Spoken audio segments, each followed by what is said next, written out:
Hey, good evening, everyone. I'd like to welcome you to the work session for the City Council for the City of Wildwood and call to order the work session for Monday, August 23, 2021. Ms. Eldridge, would you please call the roll? Mayor Bolin, Here. Councilmember Galani, Here. Councilmember Hopper, Here. Councilmember Jaxi, Councilmember Bertolino, Here. Councilmember Dodwell, Here. Councilmember Ottenberg, Here. Councilmember Edens, Here. Councilmember Bros, Here. Councilmember Garitano, Here. Councilmember Flasher, Here. Councilmember Rambo, Councilmember McCutcheon, Here. Councilmember Farmer, Councilmember Nyan, Here. Councilmember Bartoni, Here. Councilmember Clark. Here. All right. Welcome, everyone, and great to see all of you. We go to informational items. We have, I think, 11, I'm sorry, for action items. We have, before we go to that, we have 11 informational items, I believe. Does anyone have any questions or comments on anything under information before we head to action items? Councilmember Edens? Three separate things. The first one is, can somebody just enlighten me on the candidate filing date? Does anybody know why this change occurred? Was there a particular logic behind it at the state level?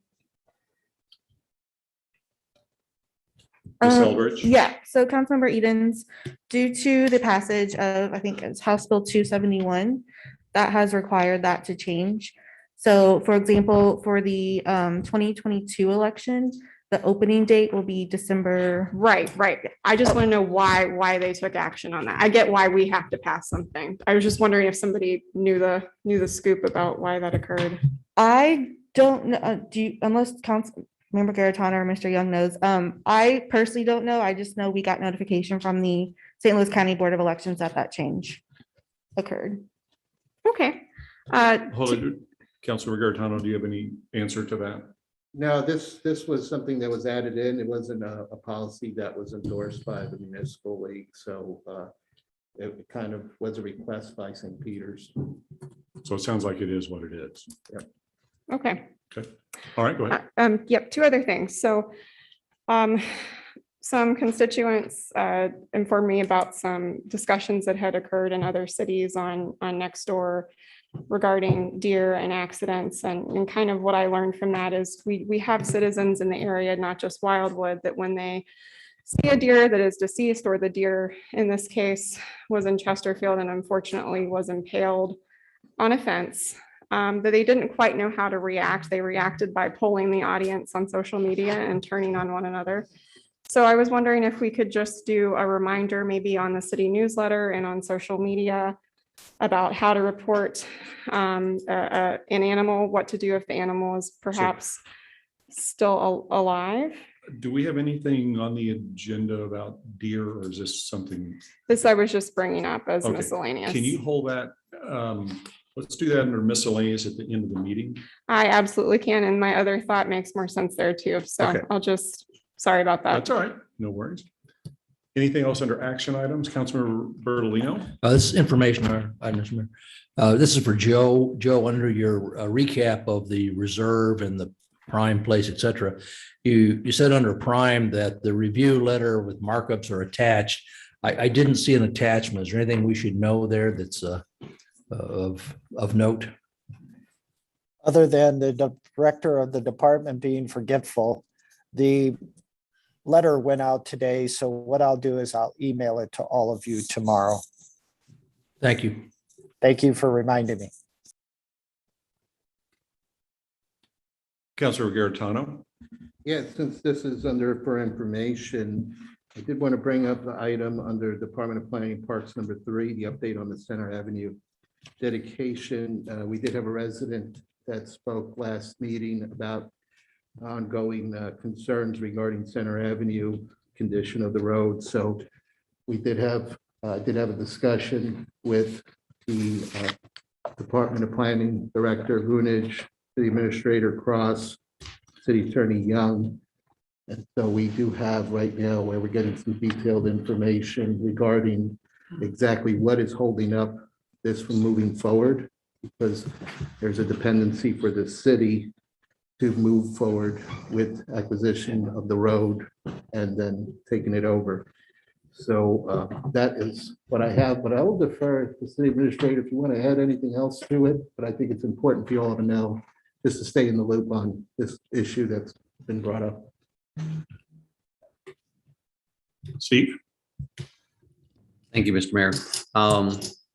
Don't have too much to add other than I think it was a very good meeting, and I think Mr. Vunich, Mr. Young, and myself were able to give Mr. Garitano a very good update in terms of where things stood, and there was some information that he was unaware of that I think helped him understand why the delay. It has been going on for quite some time, and as we explained to Mr. Garitano, there are some residents on that street that are simply not signing and are not responding. But we do have a plan. Mr. Young is identifying who the current property owners are. We have a plan that we can identify who has indicated they will sign this dedication, this agreement to dedicate the street. But I had asked Mr. Vunich in the past to put together a list and name names, quite honestly, in terms of where the holdouts were, so that it didn't appear that the city was holding things up. And once he did that, once we were able to present that to Mr. Garitano and enlighten him in terms of it's not the city that's hold up. Now we have a very definitive plan how we're going to go and approach that. So I think it was a meeting that was important. Should have come sooner, quite honestly, but I'm glad that we had it. Thank you. Councilmember Clark? Thank you, Mayor. Concerning the AARP network of age-friendly states and communities, I had a few questions, and I'm not asking you to have the answers to them now, but I just had some questions to clarify that I didn't understand by reading the information that was given. One is are we required to make a lengthy, an extensive, like a 3-year evaluation and action plan, or just something simple like Arnold has in 1-page action plan? I saw many cities have quite an extensive action plan when they signed up for this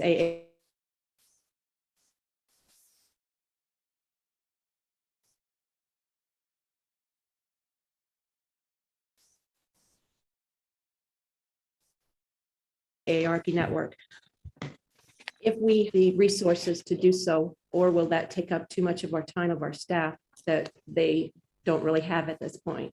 And now the third one is, what are the benefits to AARP?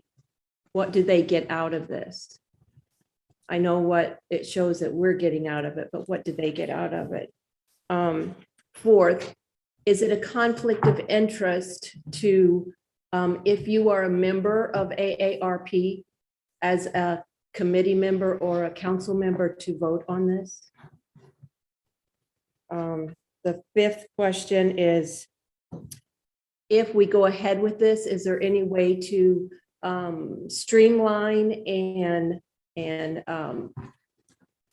put the two programs together, the one we're working on with admin, public works, and disabilities, and this age friendly, because there's a lot of things that are similar or overlap quite a bit.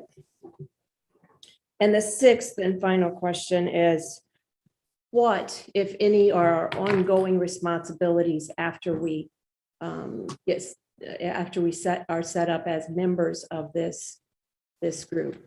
So do we have more work to do, and how do we maintain? That's all. Thank you. Thank you. Joe Vintage, do you want to tackle any of those at this point, or would you like to study them and submit a report at the next meeting, along with maybe an email to the council at your discretion as to which you think would be best? Mr. Mayor, with your permission, I would prefer to review the questions in detail and then prepare a report for the meeting in 3 weeks. Okay. And that may include the city attorney's opinion on the conflict issue. Although I will tell you, unfortunately, even if it is a conflict, our rules are quite liberal as to the voting on direct conflict, something that I hope to talk to all of you about in the coming weeks. But the city attorney would probably need to get involved in that. Okay, so with no objection, we'll have that at a later date since you have several of those. Okay, thank you. Anything else under information before we go to action? I just want to mention one thing. We do have a student with us tonight from Ward 8. Her name is Emma, and she is here to learn about government. And so one thing I just want to mention earlier, we had a discussion about moving some things to miscellaneous. And the reason for that, I think it's important to recognize the reasons for it. It was because of sunshine law. So sunshine law requires us to follow the posted agenda in terms of action items and those kinds of things. And so that's why we're doing that under the miscellaneous section as opposed to information. And thank you so much for being here. And I hope you find tonight to be a very worthwhile project for you. So, all right. Okay. Moving on to action items. We have 3 of those. The first 2, actually all of them from the Department of Planning. Authorization for Ameren, Missouri. Joe Vinich. Thank you again, Mr. Mayor. Mr. Mayor and members of City Council, Rick Brown, our Director of Public Works, was contacted by a representative of Ameren, Missouri regarding the need for an easement on city-owned property. The easement became necessary as part of the State Route 109 widening and streetscape improvements. The encroachment involves a guy wire that is necessary to support a utility pole. Mr. Brown advised the representative from Ameren, Missouri, that they should discuss the situation with the Department of Planning, given it was the establishment of an easement. Along with that information, an exhibit along with a legal description and easement information was provided. The Department of Planning reviewed the information, and certainly from its perspective, it seems appropriate given the easement area has no impact on any improvements associated with the property. And certainly knowing that the guy wire is already there would not seem to be any further intrusion. The matter was presented to the Planning and Parks Committee at its meeting last week. And at that time, the Planning and Parks Committee agreed to allow the easement on the city-owned property. Tonight, the Department of Planning is seeking authorization to work with the city administrator, the city attorney, to complete the legislation necessary for granting the easement to Ameren, Missouri, which equates to about 300 square feet on this 2-acre parcel of ground. Again, Mr. Mayor and members of council, the department is respectfully requesting via the committee authorization to prepare needed legislation for this particular purpose. Thank you. And thank you, Joe. I have a question. The easement, is that to include a grant of rights relative to the easement area as to maintenance and so forth in perpetuity, or is this a one-time shot? It would be for perpetuity, or as long as the pole needs the guy wire at that location. So then this would be a standard easement, just like anyone would execute to allow a utility line across their property, basically. Yes, sir. I believe it to be. Okay. Any questions for Joe, or does anyone want to make a motion? Councilmember Clark. Would move that we go ahead with giving Ameren the easement as proposed by Mr. Vinich. Okay, thank you. Councilor Bartoni seconds. Is there any discussion on the motion?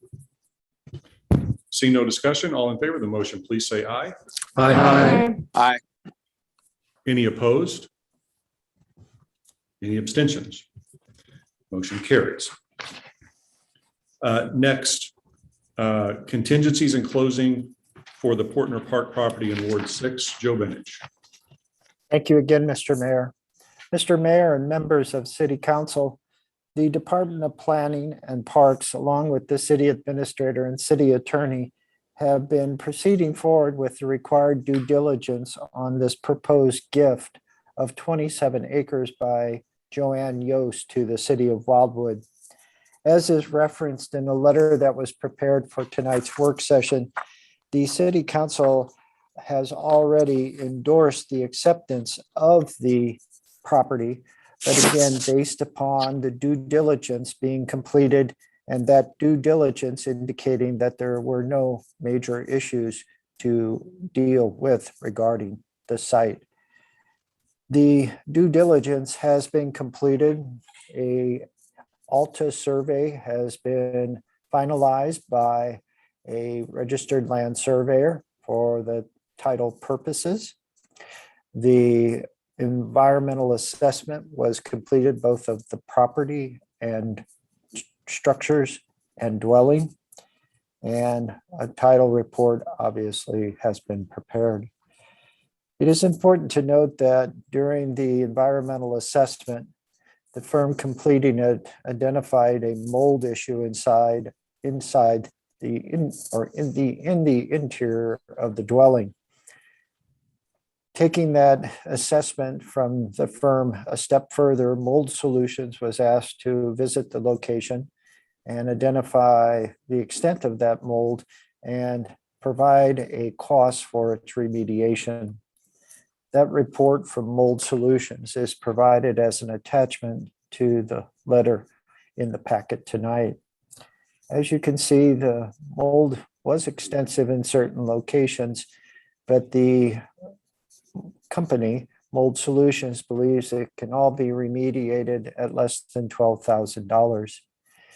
When taking into account the appraised value per St. Louis County records of the dwelling, which is almost $200,000, it would seem to be wise to proceed forward with the remediation and allow the city the opportunity to have flexibility regarding the potential use of that dwelling in the future as a component of the overall park property. So tonight, the department is advising you of the steps in the due diligence process, the results of such, and with no objection, we'll proceed forward to closing, and the property will become part of what the city of Wildwood owns and maintains for perpetuity. If there are any questions regarding the process, Mr. Cross, Mr. Young, or I are available to respond to them at this time. And as always, thank you.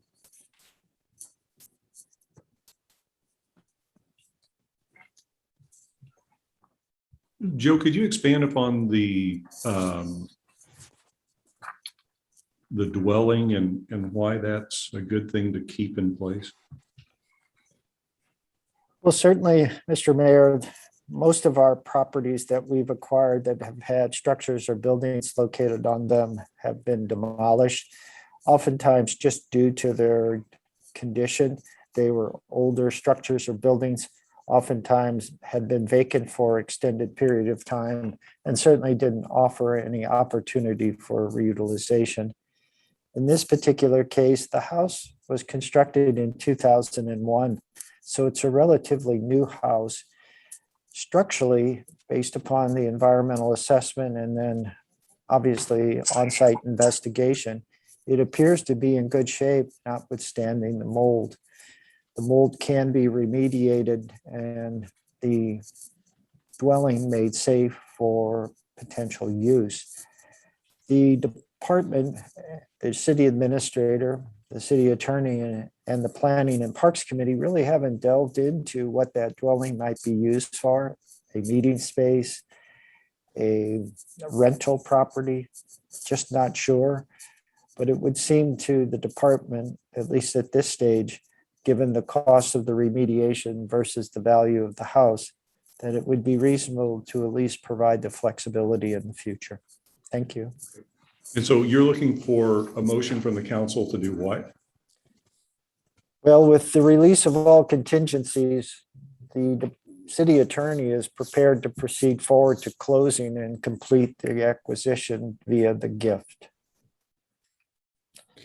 So I don't know if there's necessarily a motion necessary, other than we're advising you that we are ready to proceed forward. And if there's been a change in in direction, the city attorney, the city administrator, and the department would respectfully request that be voiced tonight. Thank you. Thank you. Does any member of the council have any question, or Councilmember Clark? Yeah, I just had a question about the mold, or what's called the mold, the microbes, whatever they are. I would want to know, what have we identified the source of that, where it's coming from, why we have dampness or improper ventilation in the house so that it molds? I know that it's been shut up and that's probably why, but if it's going to be shut up for a lengthy time, it will happen again if we don't identify where that's coming from and we eliminate the current growth of the fungi, the mold, the whatever the mold, the bacterial growth, whatever it is, and eliminate or manage the source of the dampness. Maybe by getting a dehumidifier or some desiccant that we hang in there, something that will eliminate it coming back. Joe Vinich. Thank you, Mr. Mayor. Ms. Clark, the day that Mold Solutions visited the dwelling, the Department of Planning was on site as well. As soon as we walked into the dwelling, we recognized that there was something foul. Much to our surprise, we went downstairs and the pressure tank in association with the potable groundwater well had sprung a leak. And so with it being on, the water was coming out at a high pressure from a connection from a pipe to the tank. We were able to basically set the breaker on off for that particular piece of equipment, and the water stopped flowing. The gentleman from Mold Solutions believed that that was in part the reason for the mold, along with what you've already recognized as the dwelling not being occupied and opened for extended periods of time. So certainly in the report, I think Mold Solutions provides some direction on how best to treat it, and then the steps that we might need to take to ensure it does not happen again. Thank you. Can we see Councilmember Rambo? You don't want to see me, trust me. Okay, so someone told me that you had your hand up, but I can't see you, Councilmember Rambo. Do you have a question? Yes, sir, it is up. Three quick points. The first one is I appear to have lost the battle on my family name. It's Pertner, and if we're looking to respect that heritage, we ought to really try to make it Pertner and not change it to Portner. That's just a sort of a personal preference. The mold thing, I agree with Councilmember Clark. We need a dehumidifier, and I know that the utilities were likely shut off at that place. Probably why the pressure tank, filled up and exploded in the winter and broke, and it's almost certainly the reason for the mold. And a whole house dehumidifier, even if it's temporary, might be $3,000 or so, and maybe a little bit more for labor, and it will keep this problem from happening again. And my final point was that does look like a nice house. I've never been in it. I believe one of the criteria for the gift was that we maintain that we retain and maintain all of the buildings on that site. So we have to keep it. And the way rents are right now, it's a couple grand a month in income stream. I know we're not landlords, but a management company would handle that for $150. So I think it's a really smart move to fix it up, and we should move as quickly as we can to decide on the disposition of the property and get someone moved in to avoid these kinds of problems in the future. Thank you. So, Joe Vinich, has there been any analysis by the consultant relative to the need for a dehumidifier? And if so, what's the result of that? And if not, do you think it would be beneficial to have that discussion? At least in the conversations that were held that day at the property, the gentleman representing Mold Solutions said that there is an approach, a dehumidifier that would obviously address the considerations. Certainly, I did not go into any greater detail once we received the proposal from Mold Solutions, but certainly can at the request of City Council and the mayor. So, Councilor Rottenberg. Joe, do you know, was mold only identified on the outer surfaces that are visible to the eye, or was there any identified on the interior of the wall that would be next to insulation? Mr. Ottenberg, the Mold Solutions representatives and the department did not identify any interior mold growth, but certainly it was quite prevalent on the exterior of the wallboard, both in the front room and in the stairwell going down to the basement area. The representative from Mold Solutions also had some concerns regarding the subfloor, given that there was some buckling of the flooring material in that front room area. I would note the front room area was directly above the pressure tank for the potable groundwater well. So, Thank you. so Joe, I think the upshot is given that this is a gift to the city, as opposed to a typical transaction where we would be looking to buy property and do all the inspections and potentially not buy it based on the result of those inspections, that, you know, we're going to move forward unless the council decides otherwise tonight and assume title to close the transaction, take title to the property. And then relative to the house, I think what I'm sort of gleaning as consensus of the council would be that, number one, we continue to move forward with the purchase of, or with the assumption, closing and assumption of title, taking title to the property. And at the same time, explore the humidifier issue and the interior wall issue to make sure that whatever it is we're going to spend money on relative to the mold, that we are doing it not only effectively in the short term, but won't have another long-term problem in the long term. Is there any objection to that on the part of the council? That's sort of what I'm good. Everyone good with that? So I think we have, okay, perfect. So I think we have consensus for that. Joe Vinich, do you have any? Councilmember McCutcheon? Yeah, Joe, can you elaborate on using the term that we're going to rent this? Can you elaborate on that a little bit? Well, Ms. McCutcheon, it's not something that's been discussed by committee or even internally. For the most part, there has been on occasion in some county parks, the rental of certain units. Typically, they are to employees, but not necessarily, I believe, all the time. It was just a thought that it's a dwelling that has value. If someone were to want to rent it or lease it for a period of time while decisions are made about what the park may offer in the future, certainly could be an income stream, as Dr. Rambo has mentioned. But certainly that's not something that any committee or any council person or collectively city council has endorsed. It's just an option that's out there along with I hope, a long list of others. Thank you.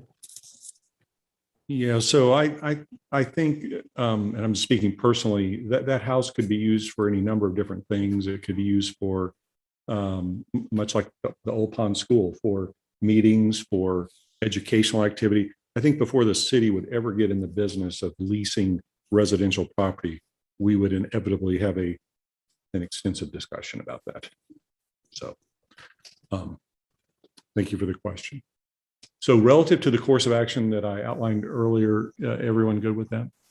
Any objection to it? Okay, that's what we're going to do. Joe, do you have any questions about that course of action? No, sir, but I would just respectfully request, does Mr. Young, our city attorney, have everything he needs to proceed forward with the closing? With the direction, once we receive direction from the council to proceed with closing, we have everything we need. I think you have that direction. Okay. Thank Any you. objection to proceeding with closing with conditions outlined? Okay, no. All right, thank you. Thanks to everyone. Moving lastly to the wall that heals. You may recall, council members, this was discussed at a previous meeting, and we have a new development relative to that. So in consultation with our city administrator, Steve Cross, because it is going to apparently require an expenditure on the part of the city that the council was not made aware of. I don't think anyone on our team here was made aware of. I felt it best that this come back to the council for further consideration before monies are spent. Mr. Cross. Thank you, Mr. Mayor.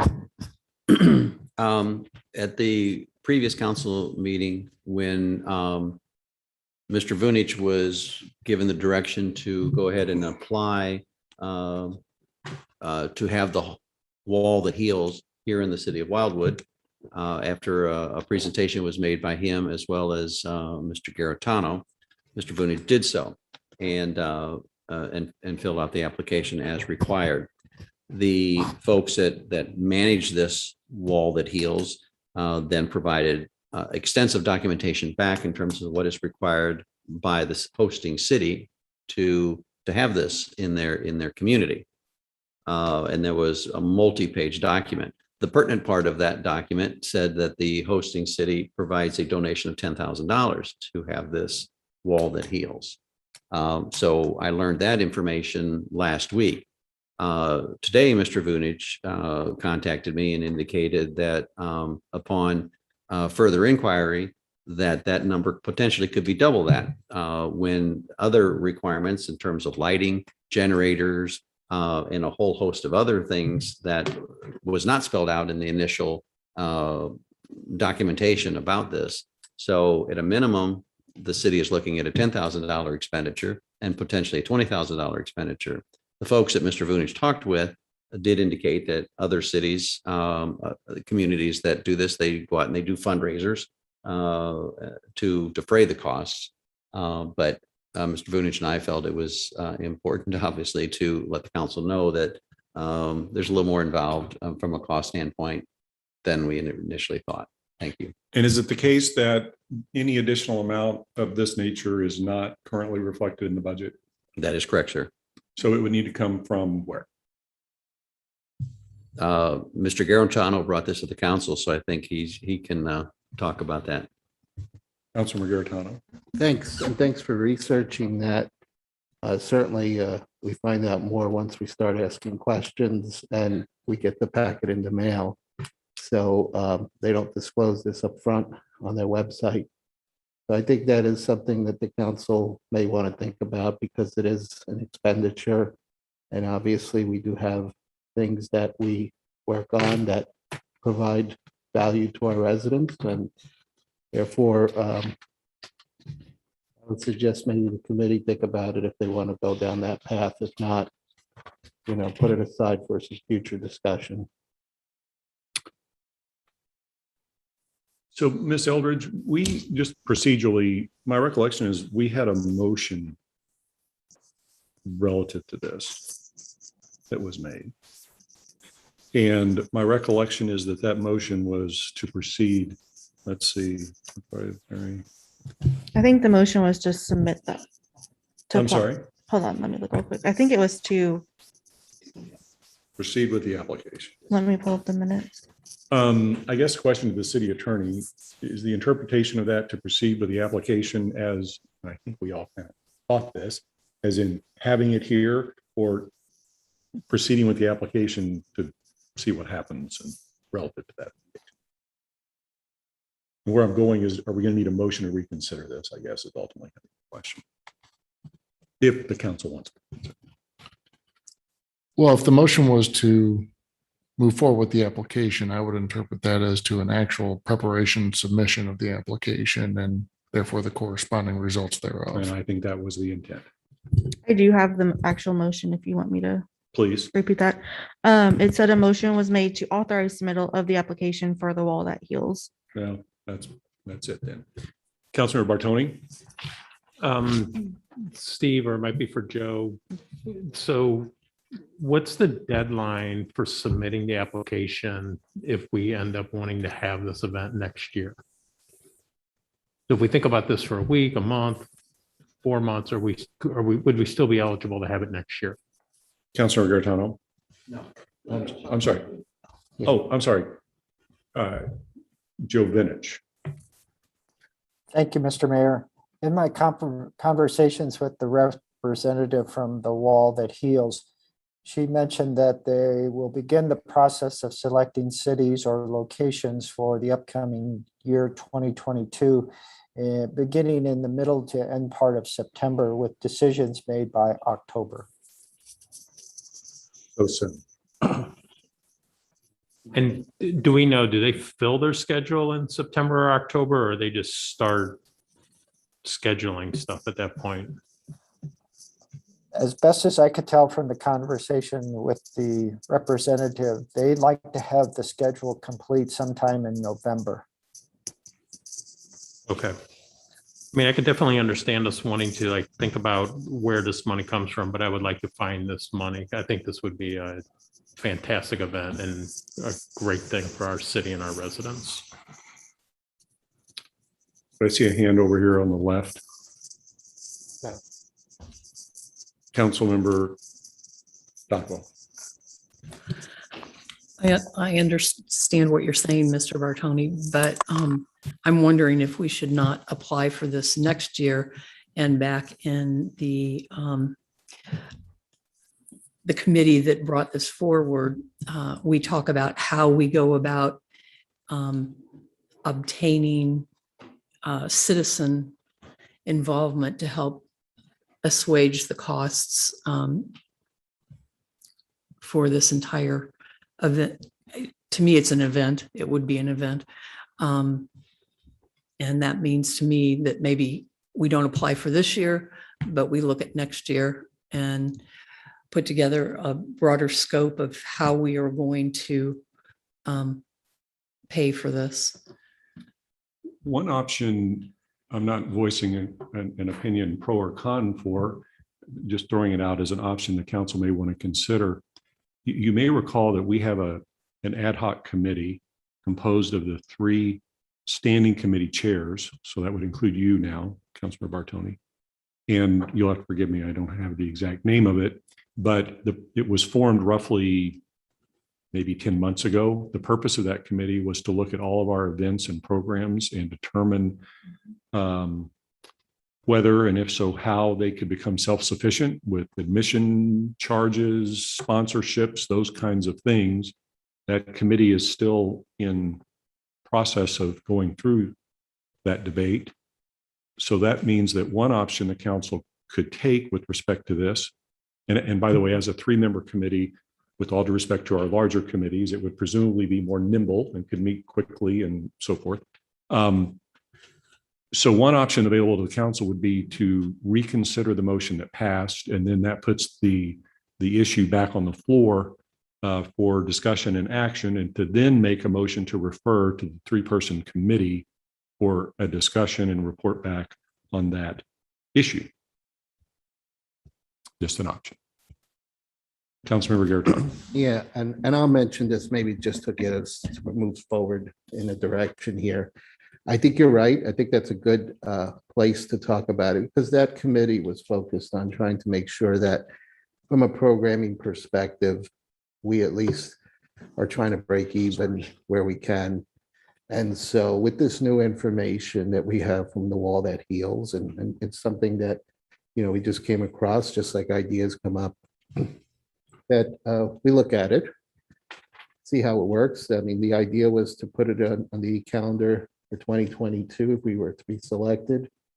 We have some time if the committee meets between now and September, and we can decide, or, you know, just focus on working on it for 2023. But at least I think at this point, you know, just to move forward, I mean, it's new information that we have. It sounds like, you know, we still don't even have 100% clarity exactly what it is. You know, there was mention of maybe even double that amount. We need to know, you know, these are details that we just can't gloss over. So I would say, let's do this cautiously, thoughtfully, and just kind of make sure we get all the information, figure it out. So if that's the case, then since I was the person who made them, who voted in favor on the side that prevailed, I can make the motion to reconsider. You can. So I'll make a motion to reconsider, refer the item to the Budget Committee. I believe that's what it was called. Is that the proper way, Mayor? It is, we'll handle, there are two separate motions. We'll need the motion to reconsider first and seconded by Councilmember Flasher. Councilmember Clark, my apology, you had your hand up first and I forgot that. So thank you for your patience. Go ahead and we'll, This was about what you said before, not directly related to his motion. that's So- okay, go ahead. Okay. I just wanted to mention that if it goes, when it goes to the committee, that in addition to considering how to pay for it, maybe we should also consider the benefit, do a cost benefit analysis. So we know maybe it's going to pay for itself with bringing people in and do some kind of evaluation on that. Thank you. Okay, and a little bit of freedom there since I overlooked you. So thank you for understanding that. All right, so the motion on the floor is to reconsider. Is there any discussion on the motion to reconsider? We do, Councilmember Flasher. Councilmember, any discussion on the motion to reconsider? All right, see no discussion. We'll do a voice vote and see how that goes. All in favor of the motion to reconsider, please say aye. Aye. Any opposed? Any abstentions?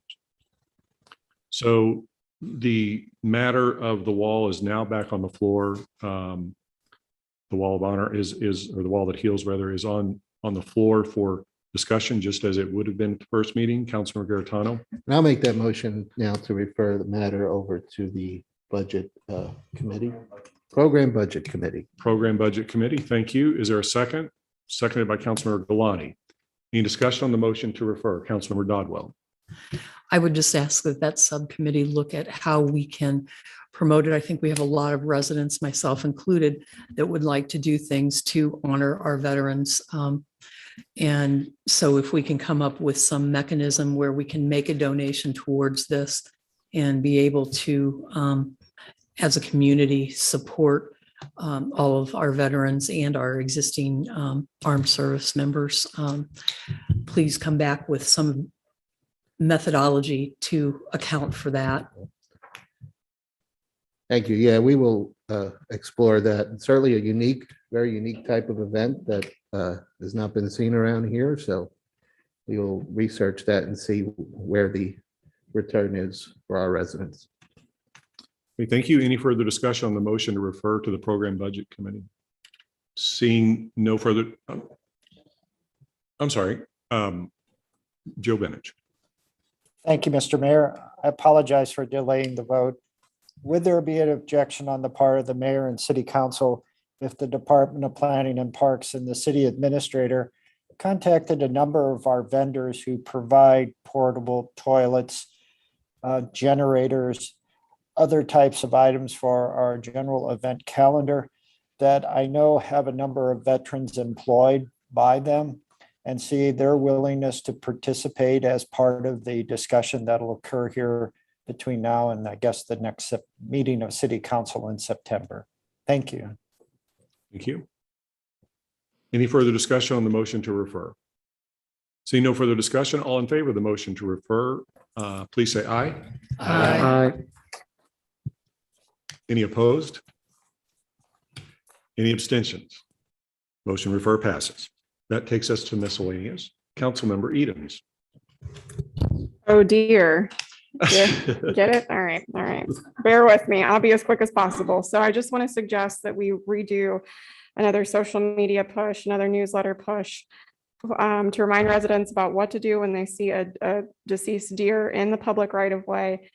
Also with suggestions about how to handle it when it's on their private property, whether it's deceased or needs euthanized. I've already had an HOA with an issue that was rather unfortunate with a deer as well. I do know that we, are still lacking a no feed deer ordinance. Admin and Public Works is still working on our policy, but I've suggested it before and I'll suggest it again. It's low hanging fruit. I think we can go ahead and pass that separate from without the full ordinance review. And my question is, are we currently enforcing a county level no feed ordinance? So let's take those, let's take those two things separately. So unfortunately, the suggested action items about social media and that sort of thing, we'll need to put that on the agenda for the next work session for sunshine law purposes, just Right. because it wasn't noticed up for this one. Yep, that's So- essentially what I'm asking. Okay, so we'll do that. Now, to your question about enforcing the county, Captain Mundell, do you know any information on that? Okay, No, not the county. that's what I was wondering. First, if there is one, and second, if we were enforcing it. So how about this, if there's no objection and you're good with it, we'll have an informational report on that issue with a memorandum on the, under information for the next work session to dovetail with the action item. That would be great, because I think it would help with our admin and public works discussion, so that I know if this is something I can push for separately, and, Okay. and the kind of the level of urgency. And then the other thing too is as Mr. Cross is planning our budget for next year and looking at the costs of maintenance citywide, whether that be in parks or whether that be in the medians. I would anticipate that if we have another hot summer, regardless of the COVID situation, that we will continue to have labor shortages with our contractors. There's certainly many nationwide reports with issues with individuals that are working outside, developing heat stroke, quitting because of the conditions that they're working in. So this also leads me to ask, when you're reviewing that budget, if you'd also want to look at just removing the volume of plants in the medians rather than just replacing the deceased ones. Because I'm thinking that there's going to be, less volume of plants to maintain could be beneficial in planning for the future. But with increased heat and lack of nutrients, I don't know that just replacing, for example, the dead ginkgo trees on 109 is a reasonable solution. Maybe we need 3 less trees. So as we can have these discussions and you plan the budget before maybe you come to admin public works, if this is a discussion that you can have with Mr. Vunich and our city consultant, maybe we need to replan everything, which is a big word. The landscape architect that we hire should have knowledge of that. And so if there's no objection when the budget process starts in earnest, those items that go through admin PW, if we're not already doing it, I hope we are. But if not, we should get an opinion from them on, or from him rather, on Right. The viability of all sorts of things with those plantings. How Yep. much maintenance, what's the cost, and whether we need to replace plantings, decrease plantings, add plantings, all those kind of things. So Exactly. And right now, for example, when we have something that needs to be replaced, we replace it so that it matches the pattern that pre-exists. So just an example, there's some burning bushes that were replaced, but we already have identified those as a city as an invasive species. And we're no longer planting them in new areas, but we're still replacing them. So we need some long-term thinking about budgeting 5 years from now. Maybe we rip them all up. Just want to float. burning as in species as opposed to literally burning. Yeah, but yes, not in the biblical sense, yes, but they're called burning bushes because they go really fiery red in the winter and have nice foliage, and they're really quite hard to kill, but unfortunately they're invasive and affecting erosion, and now you got me started on bushes. So but I'm just thinking that we need to have conversations about removing some of what we've got in the next 5 years. There's no objection. We'll make sure the landscape architect looks at those things. Any objection to that? All right. Rick Brown. Thank you, Mr. Mayor. I was just going to provide some clarity to Councilmember Eden's remarks. We have been working for some time with Ken Keitel, who is a professional landscape architect, and to the things that you've referenced, he's very aware of those kind of issues when he develops planting plans, and we work with him directly on those things to implement them. Obviously, there's always opportunities to learn and improve. So what I wanted to really mention to you is we're hoping to come up with a landscape planting package for the fall. And as the mayor referenced, we would take that through committee first before we ultimately take it to city council for approval. So at the committee level, there would be opportunity to talk about those very issues. Okay, thank you. Thank you. All right. Thank you, Councilmember Edens.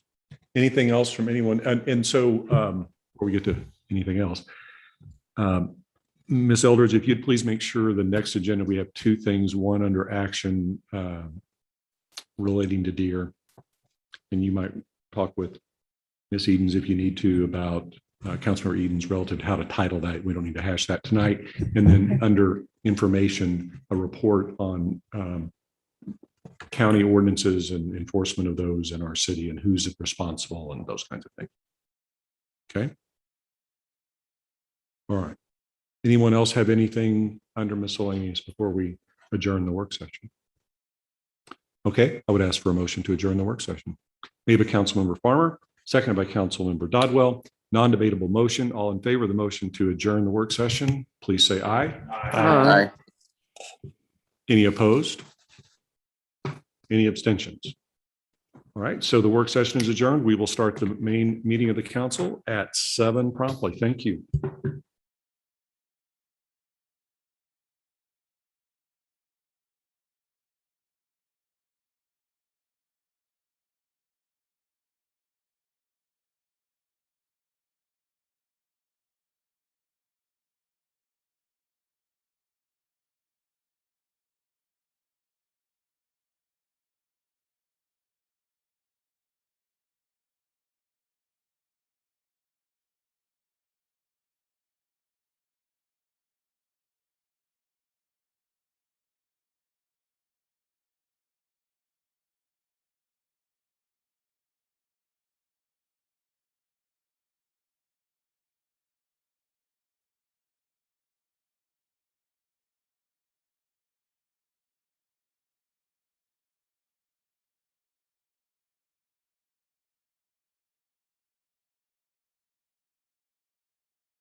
for the city of Wildwood for Monday, August 23rd, 2021. Ms. Eldridge, would you please call the roll? Mayor Bolin, Here? Councilmember Galani. Here. Councilmember Hopper, Here. Councilmember Jaxi, Councilmember Bertolino, Here. Councilmember Dodwell, Here. Councilmember Ottenberg, Here. Councilmember Edens. Here. Councilmember Bros, Here. Councilmember Garitano, Here. Councilmember Fleischer, Here. Councilmember Rambo, Here. Councilmember McCutcheon, Here. Councilmember Farmer, Here. Councilmember Nyan, Here. Councilmember Bartoni, Here. Councilmember Clark. Here. Okay, thank you and welcome again to everyone. It's great to see you. For those of you who are comfortably able, if you would please stand with me for the Pledge of Allegiance.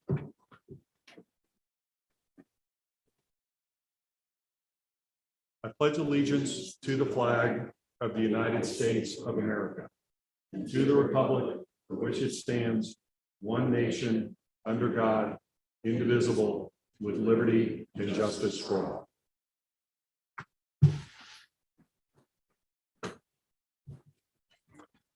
Okay, thank you. Next on the agenda is approval of minutes from the council's August 9, 2021 work session and regular meeting. If there are no comments or questions, about the minutes, I would ask for a motion to approve the minutes as presented. Councilmember Clark makes the motion. Is there a second? Second by Councilmember Dodwell. Any discussion on the motion to approve the minutes as presented? Seeing no discussion, all in favor of the motion, please say aye. Aye. Aye. Any opposed? Any abstentions? All right, minutes are approved. That takes us to public participation. Do we have any speaker cards, Ms. Eldridge? Travis, anyone online that has indicated they want to speak? All right. Moving next to mayor's announcements, appointments. I do have one announcement. I'm very pleased to report that based on some discussions I've had with Emma, our resident student this evening from Ward 8, she will become our second shadow mayor or shadowing the mayor for the next several weeks. You may recall that we did that with Trey Trapani from Ward 7, and it was very beneficial to him. And so she and I are going to be meeting to work out the details, what groups she meetings she attends, and the level of that participation. But I just want to welcome her provisionally to our team. So thank you. She goes to Eureka High School, by the way. All right, public hearings. Miss Eldridge, please read liquor license for Botanica. Liquor license application for Botanica LLC, doing business as Botanica, which is located at 2490 Taylor Road. Okay, thank you. Joe Vinich, anything you would like to mention relative to the item? No, sir, but thank you for asking. Okay, We do have our applicant here. I'm sorry. Our applicant is here. We do also. have the applicant here. And so, Joe, what is it you're looking for the council to approve the application? Is that correct? Well, not tonight, but just if we have any comments, then at the next meeting, it would be approved. Is that how you're envisioning this? Mr. Mayor, I'll defer to Miss Eldridge, the city clerk. My understanding was that this public hearing was to make a determination on that, but I may have to refer to John Young because this is my first City Attorney Young? liquor license application hearing. Mr. Mayor, unlike most public hearings, there is no separate legislation to be considered, so final action on this would be appropriate after this public hearing. Okay. Do we have any speaker cards relative to this particular item? I haven't received any speaker cards relative to Okay. this public hearing item. All right, and we do have the applicant present. All right, and thank you so much for your interest in our city. We appreciate that, and thank you for being here. Do we have any questions for the applicant? Seeing no questions, does anyone want to make a motion? Councilor Garitano. I'll make a motion to go ahead and approve the application. Okay, thank you, and that's seconded by Councilmember Farmer. Is there any discussion on the motion? Seeing no discussion, all in favor of the motion as presented, please say aye. Aye. Any opposed? Any abstentions? Motion carries.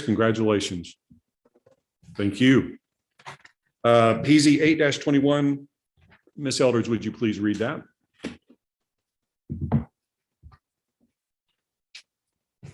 PZ 8-21, 2531 Lindy Lane, Jeffrey Melvin, 4051 Indian Ridge Estates, Wildwood, Missouri, 63069. A request for a change in zoning from the NU non-urban residence district to the R3 10,000 square foot residence district upon a property that is 0.39 acres in size, which is located on the west side of Lindy Lane, north of Manchester Road, locator number 24V530221, street address 2531 Lindy Lane. The subject property is designated Neighborhood Edge District under the current Town Center Regulating Plan. Proposed use, one single-family dwelling on the existing non-conforming lot. Joe Benich, any comments? Yes, Mr. Mayor, I'll try to be as brief as possible. Mr. Mayor and members of City Council, the Planning and Zoning Commission has provided for your consideration tonight the letter of recommendation regarding this requested rezoning. The property that is subject of the rezoning is approximately 4/10 of an acre in size and located on Lindy Lane, a private street in the town center area. This would be the second rezoning on Lindy Lane that has occurred in the last approximately 18 months. The first was on the east side of Lindy Lane and done by a gentleman named Drew Hildebrand.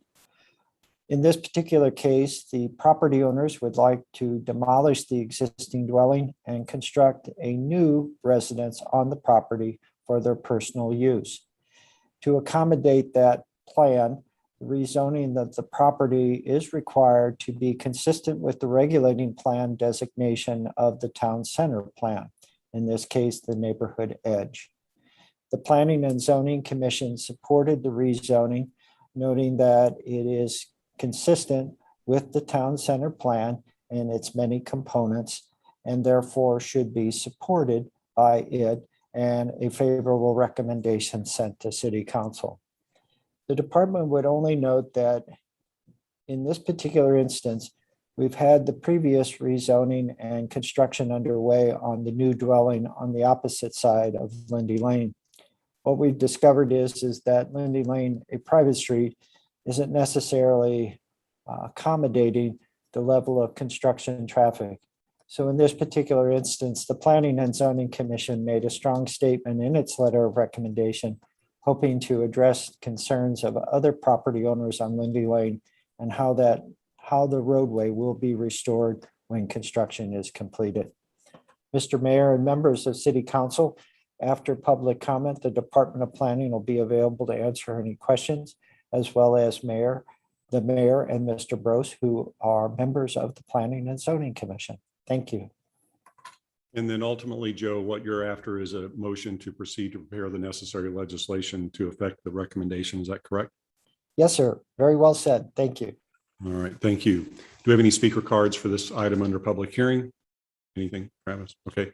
And by the way, my apology, Councilmember Rambo, since we're not able to see you, if you want to speak, just and if I'm not able to see you, just interject and we'll get you in line.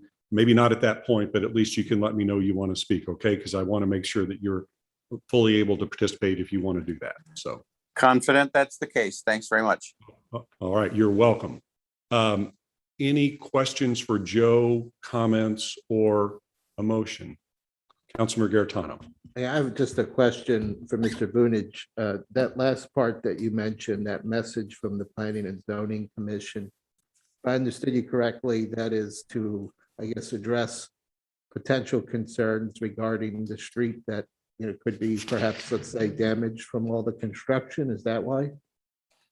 Yes, sir. The new dwelling that's under construction now has damaged the street. There's visible cracks. The Department of Planning, the Department of Public Works, we collected an escrow, but what we're seeing is the amount of escrow we collected was probably insufficient. So in this case, we intend at least to try to collect a reasonable escrow to ensure that repairs are made. Today, regarding the other property, a letter went out to that owner explaining the circumstances and seeking a solution from that particular person. Thank you. Joe, can you remind me, is that street still private or that it is still private? Yes, sir. Therefore, the city in this case is looking out, ensuring that the builder or property owner there will restore it back for those neighbors there. Most certainly, sir. Okay, thank you. I'll make a motion. For the preparation of legislation to affect this. Yes. Okay, is there a second? Seconded by Councilmember Nyan. Any discussion on the motion? See no discussion. All in favor of the motion, please say aye. Aye. Any opposed? Any abstentions? Motion carries. Moving next into our legislation, we have 2 second readings. Bill 2627 is before the council for final passage, and it concerns wards 1, 3, 4, 5, 7, and 8. Is there a motion for the second reading of the bill? Made by Councilmember Dodwell, seconded by Councilmember Clark. All in favor, please say aye. Aye. Any opposed? Any abstentions? Ms. Eldridge, please read Bill 2627. Bill 2627, an ordinance of the city of Wildwood, Missouri, authorizing the mayor to execute all the necessary contracts and undertake the needed actions to engage the United States Geological Survey, USGS, in the first year of a 2-year study of the Calks Creek watershed as part of the overall efforts of the city's Watershed Erosion Task Force, WETF, to develop environmentally appropriate and engineered solutions to ongoing concerns therein, with such analysis to begin before the end of 2021, second reading. Thank you. Joe Benich, any further comments for the council? Yes, Mr. Mayor, very briefly, Mr. Mayor and members of the city council, the city attorney has been working on the agreement that was provided by the USGS. Comments were forwarded from the city attorney to the federal agency. Some of those comments were addressed, but I believe at the end of the day, the city attorney is agreeable to the form of the agreement, and it is ready to proceed forward to final action. Thank you. Okay, thank you. Any comments or questions? Seeing none, Ms. Eldridge, please call the roll for final passage of Bill 2627. Councilmember Galani, Yes. Councilmember Hopper, Yes. Councilmember Bertolino, Yes. Councilmember Dodwell, Yes. Councilmember Ottenberg, Yes. Councilmember Edens, Yes. Councilmember Bros, Yes. Councilmember Garitano, Councilmember Flasher, Yes. Councilmember Rambo, Yes. Okay, hold on. He has to be on video to vote. Rob, are you able to be on video? I'll just abstain. Councilmember McCutcheon, Yes. Councilmember Farmer, Yes. Councilmember Nyan, Yes. Councilmember Bartoni, Yes. Councilmember Clark. Yes. Okay, Bill 2627 has passed. Moving next to Bill 2631. It is before the council also for first reading, and it concerns Ward 1. Is there a motion for the second reading of the bill? Made by Councilmember Bros, seconded by Councilmember Clark. All in favor, please say aye. Aye. Aye. Any opposed? Any abstentions? Ms. Eldridge, please read Bill 2631. Bill 2631, an ordinance of the city of Wildwood, Missouri, amending chapter 390, traffic schedule 9, parking restrictions of the Code of Ordinances of the city of Wildwood by enacting new parking regulations on Pond Road and authorizing and directing the city traffic engineer to erect appropriate signage reflecting such parking regulations, second reading. Thank you. Thank you. Rick, anything further you want to mention for the benefit of the council relative to Bill 2631? Thank you, Mr. Mayor. I have nothing additional to add. Again, I'm available for any questions or comments. Okay. Any questions for Rick or any comments on the bill from any member of the council? Seeing none, Ms. Eldridge, please call the roll for final passage of Bill 2631. Councilmember Hopper, Yes. Councilmember Bertolino, Yes. Councilmember Dodwell, Yes. Councilmember Ottenberg, Yes. Councilmember Edens, Yes. Councilmember Bros, Yes. Councilmember Garitano, Yes. Councilmember Flasher, Yes. Councilmember Rambo, Abstain. Councilmember McCutcheon, Yes. Councilmember Farmer, Councilmember Nyan, Yes. Councilmember Bartoni, Yes. Councilmember Clark, Yes. Councilmember Galani. Yes. Bill 2631 has passed. The last of our legislation for first reading, Bill 2632, It concerns all wards. Is there a motion for the first reading of the bill? We have a Councilmember Ottenberg, seconded by Councilmember Hopper. All in favor, please say aye. Aye. Any opposed? Any abstentions? Ms. Eldridge, please read Bill 2632 for the first time. Bill 2632, an ordinance of the city of Wildwood, Missouri, authorizing the mayor to submit an application on behalf of the city to the St. Louis County Office of Community Development for 2022 Community Development Block Grant CDBG funds, and authorizing the mayor to execute the Municipal Housing and Community Development Supplemental Cooperation Agreement herein, first reading. Thank you. Joe, do you have anything further you want to mention relative to Bill 2632? Yes, Mr. Mayor. Mr. Mayor and members of City Council, a public hearing was held on this particular matter 2 weeks ago. At the conclusion of the hearing, the City Council authorized the preparation of this legislation.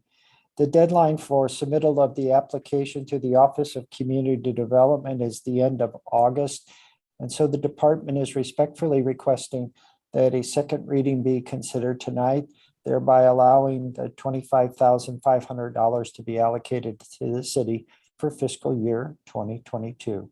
I'm available for any questions, and as always, thank you. Councilor Bartoni? I'll make the motion that we have a second reading for the department's request.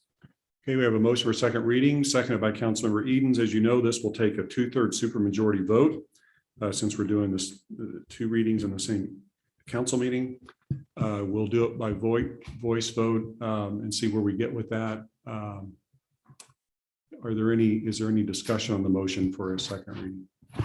Seeing none, all in favor of the motion for second reading this evening, please say aye. Aye. Any opposed? Any abstentions? That gets us 2/3. Ms. Eldridge, would you please read Bill 2632 a second time? Bill 2632, an ordinance of the city of Wildwood, Missouri, authorizing the mayor to submit an application on behalf of the city to the St. Louis County Office of Community Development for 2022 Community Development Block Grant CDBG funds, and authorizing the mayor to execute the Municipal Housing and Community Development Supplemental Cooperation Agreement herein, second reading. Thank you. Any questions from any member of the council on this for Joe or anyone else, or any comments? Councilor Galani. Yeah, what specifically does this grant cover? Where do these funds get applied? Mr. Benich. Mr. Galani, for 2022, the city is proposing to use the funds for senior programming. So it helps offset the cost of our senior yoga programs that are provided by an outside entity here with a facility in Wildwood. It also goes toward events, general fitness events at the Wildwood Family YMCA. We were able to subsidize those programs and offer these activities to seniors that are residents of Wildwood.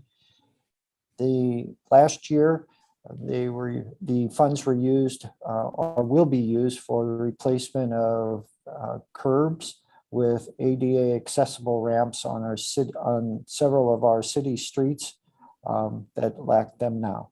Thank you. Great, thank you. That's good. Any other questions or comments? Any member of the council? Right, seeing none, Ms. Eldridge, please call the roll for final passage of Bill 2632. Councilmember Bertolino, Yes. Councilmember Dodwell, Yes. Councilmember Ottenberg, Yes. Councilmember Edens, Yes. Councilmember Bros, Yes. Councilmember Garitano, Yes. Councilmember Flasher, Yes.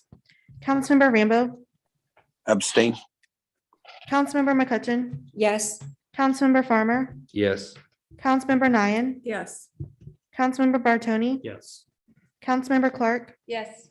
Councilmember Galani, Yes. Councilmember Hopper. Yes. Bill 2632 has passed. We have, moving into resolutions, we have 2. One is on the consent agenda. It's a non-budgetary item, ministerial in nature. We'll get to that in a moment. The first one that does have a budgetary implication that I felt should be presented to the council outside of the consent agenda. It's resolution 20 for that reason, is resolution 2021-21, and it concerns all wards. Is there a motion to adopt resolution 2021-21? Made by Councilmember McCutcheon, seconded by Councilmember Bartoni. Ms. Eldridge, please read the resolution.